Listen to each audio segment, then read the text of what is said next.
Il se désignait lui-même comme le commandeur des chevaliers justiciers, à la tête d'une armée imaginaire qui allait débarrasser l'Europe de ce qu'il appelait l'invasion musulmane. Le 22 juillet 2011, Anders Behring Breivik faisait exploser une bombe devant le siège du gouvernement norvégien à Oslo avant de se rendre, armé et déguisé en policier, sur l'île d'Utøya, où se déroule un rassemblement de jeunes travaillistes. Des attaques minutieusement planifiées pour un scénario cauchemardesque. Pendant plus d'une heure, il tirera froidement sur les adolescents et en abattra 69. Des crimes qu'il qualifie d'atroces, mais nécessaires.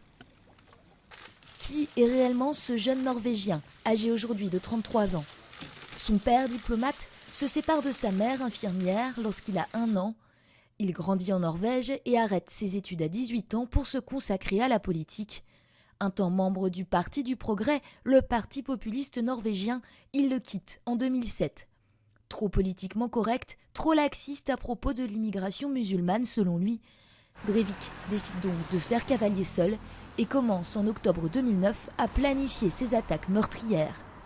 Il quitte alors l'appartement qu'il partage avec sa mère pour emménager dans une ferme où il peut se procurer en toute discrétion des engrais pour la fabrication de sa bombe artisanale.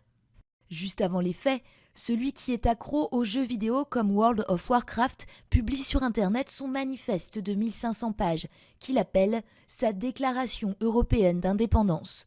Il l'aurait rédigé pendant 9 ans.